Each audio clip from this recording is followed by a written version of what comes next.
Hello, welcome. Jacqueline here again. And for today's video, I will discuss about some of the reasons why you cannot do the check-in online.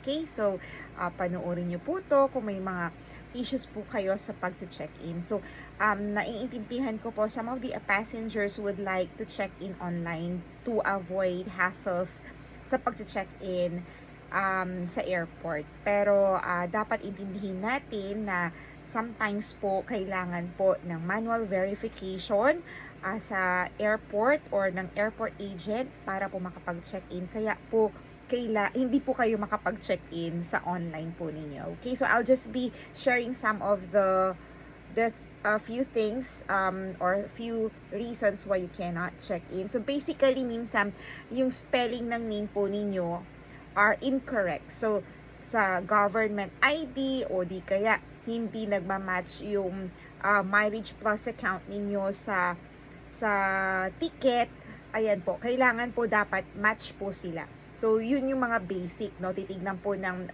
reservation specialist.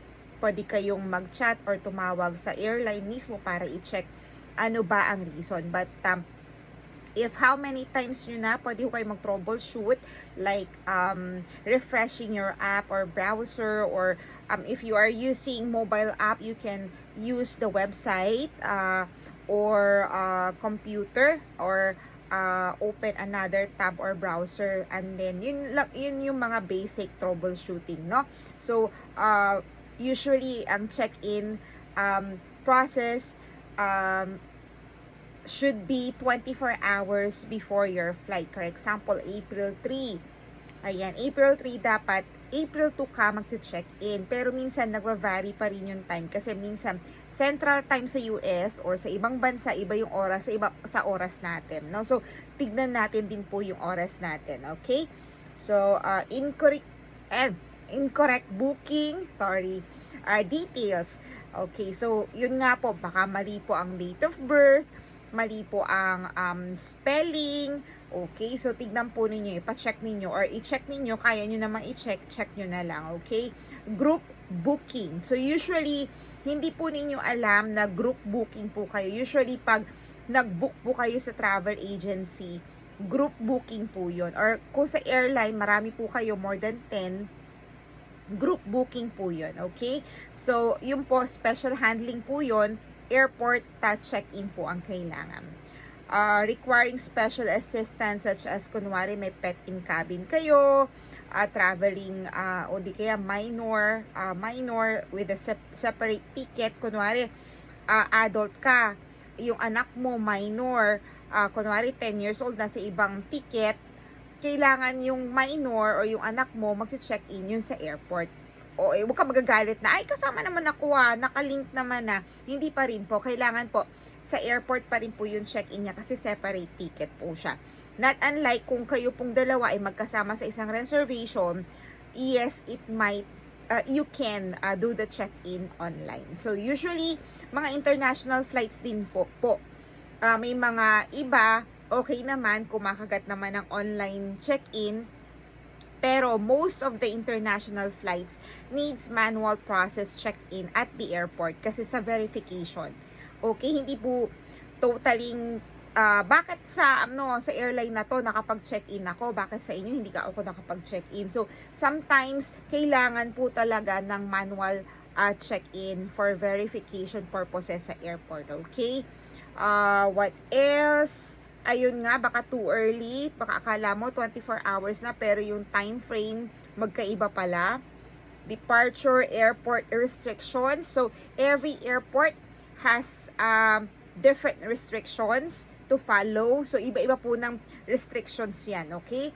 So, kailangan sundin natin yung policy ng airport. Kung hindi, again, makapag check-in sa online, huwag magagalit sa mga sa mga agents. Okay, huwag kayo tatawag at magagalit kayo. No, I need to check in now. Wala po magagawa ang agents.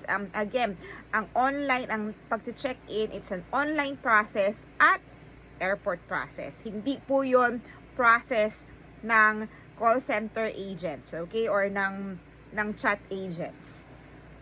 What else? unaccompanied minors, especially unaccompanied minors, 'di ba? Kunwari, yung mga anak nating 10 years old, 12 years old na traveling alone, unaccompanied minors po ang tawag doon. So, hindi po yun pwedeng i-online check-ins. Kailangan po yun sa airport kasi may assistance pa po yun. Additional payments like may baggage fees, kailangan po yun sa airport. Kung hindi kumakagat ang baggage fee sa online, again, huwag kayong magagalit sa mga agents, okay? Go to your airport to process it. May bag desk po tayo doon. Di ba usually naman talaga, originally, the check-in is an airport process. So, ginawa lang na at least may online para mapadali. But, online check-in is not necessarily 100% working. Okay? May mga restrictions po yan. May mga system issue. Sometimes, there might be technical issues or system problems preventing online check-in. Yun, may mga, minsan naman maintindihan natin that there are some issues, diba? Kunwari down yung system ng isang airline or maraming gumagamit or talagang down po. Tapos talagang minsan naman madalas, ayaw kanya talagang i-check-in online kasi sinasabi ng online kailangan sa airport. Yung documentations, yung validation, verifications should be done at the airport. Okay? Mga pet in cabin, nasabi ko na ba yun? What else? Ayun, kung medyo attitude ka at gusto mo talaga mag-online check-in, huwag ka magagalit kasi talagang wala tayong magagawa. Talagang, or you can try maybe after 1 hour, after 2 hours, if baka naman kasi may issue lang yung website, you can do that.